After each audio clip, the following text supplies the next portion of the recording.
drawing this cyclohexane in 2D image, for this carbon, I have 2 hydrogens. Okay, I have 2 hydrogens.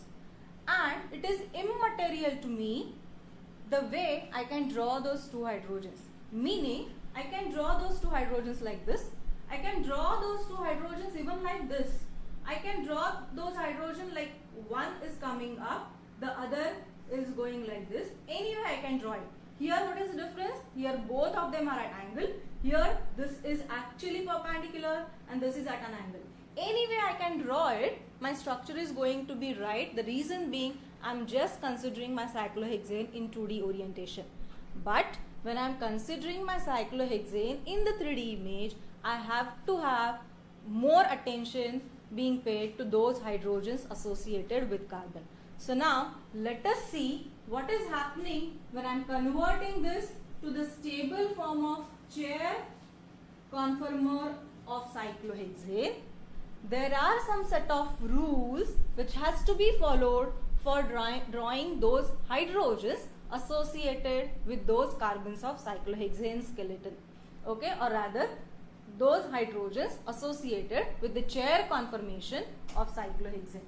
Now for that, what I'll do is I'll write down simultaneously few things, and simultaneously we will try to see how those hydrogens can be rearranged. So first very important thing is, you all know that for all the carbons you will have 2 hydrogens. So very first statement is, for each carbon I will have 2 hydrogens present. That is okay. The main problem is, how am I going to draw those 2 hydrogens? Because as I have told you, I can draw it anywhere. If you remember your Havard structures, you all must be knowing that you used to draw hydrogen like this. One is like up, one is down. You never used to draw those hydrogens like this. Okay. So now when I am drawing it here, I know that for each carbon I will have 2 hydrogens. But then what are the rules to be followed so that I can draw those hydrogens in a very systematic way, which will go with the stereochemistry of cyclohexane. So the second rule, second point which you have to make a notice, out of those 2 hydrogens present, one hydrogen is always an axial hydrogen and one hydrogen is always an equatorial hydrogen. I am repeating. We have said that for each carbon there are 2 hydrogens which are present.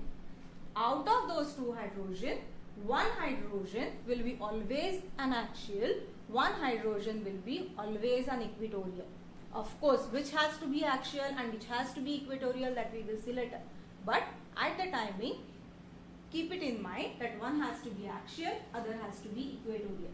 One more thing which I am adding is related to the direction of that particular hydrogen.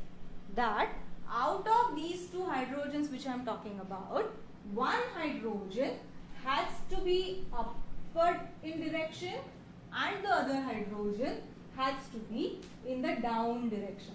So if I just combine all these 3 things, at the time, what you all are aware of, that for each of the carbon which is present in the chair conformation of a cyclohexane, you will have 2 hydrogens. Those 2 hydrogens will have one axial, one equatorial, and at the same time, one is going to be present in upward direction, one is going to be present in the downward direction.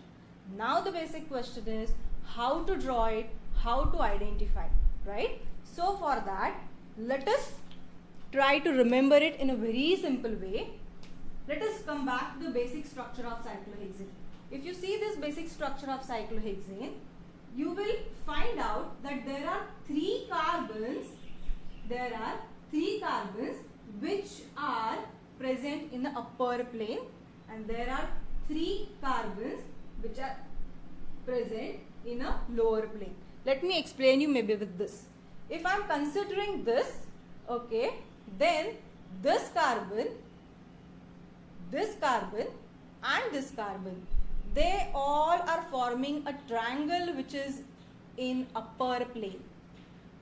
If I go to the other side, these carbon, this carbon and these carbon, they are forming a triangle in a down plane. Let me draw those triangles so that it will be easy for you.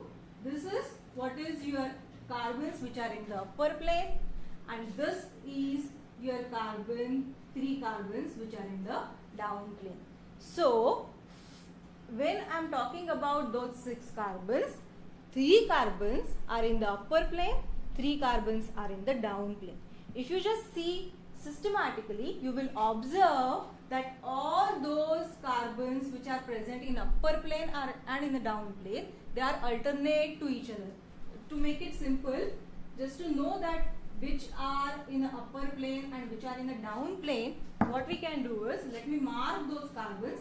These 3 carbons are in the upper plane and these 3 are in the down plane. Let me number this. This is carbon 1. So if you just see, alternatively carbon number 1, 3 and 5 are in the upper plane, carbon 2, 5, 2, 4 and 6 are in the down plane. Now our main objective is to put exactly all those hydrogens following all the orientations and directions. Okay, so let us start doing that. Let me draw maybe a very large image of a chair form of cyclohexane. Okay, this is the cyclohexane. Now let us focus on carbon number 1.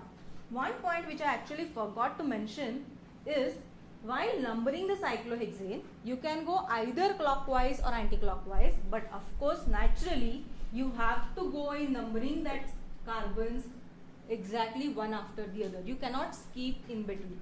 Okay, so now let us consider this carbon number 1 and this is my carbon number 2. In order to avoid the crowding, I will be focusing only on these 2 carbons. Of course, you all can extend and you can draw all the hydrogens on all the 6 carbons. Okay, so let us start. If I am considering this carbon is in the upper plane, right? This carbon is in the upper plane. So for this carbon, when I have to draw 2 hydrogens, this is done, this is done. So what is remaining is 2 hydrogen. I have to make use of these 2 things, that the hydrogen has to be either axial or equatorial, hydrogen has to be either up or either down. So when I am considering this carbon which is in the upper plane, it will always have an axial hydrogen which is facing up. It will always have an axial hydrogen which is facing in the up direction. What I have just considered, it is just that this carbon is in the upper plane. Since the carbon is in the upper plane, the hydrogen which is associated with that carbon will go exactly axial in the upward direction. So now if you consider this carbon, 3 valencies are done, only 1 valence is remaining, that is again the hydrogen, and for that now axial is done, up is done. So for other hydrogen what you have is equatorial and which has to be going down. So when you are drawing that equatorial hydrogen, as name indicates, it has to be at some angle, and since it is down, you all know that for down direction we draw it with the dotted line. So for the another hydrogen which is existing on this carbon, it will be at an equatorial angle and it is going down. So this is for this one particular carbon of the chair form of cyclohexane. So it has one bond which is axial up, that is hydrogen. It has one hydrogen which is equatorial down, and these 2 CH2 groups are in a plane. Now is it exactly the same what we have actually started with, that it is now an sp3 hybridized carbon and will exhibit an angle of 109 degrees? Yes, very much. When we talk about this 120 degrees and in the 2D image, there are no as such restrictions regarding drawing those hydrogens. Now this is this carbon which I have considered in the upward plane. Similarly, I am considering this carbon which is in the down plane, right? Since this is up, this is in the down plane. What we have said, for down carbon, always axial is going to be, since this is down, this is my axial down hydrogen.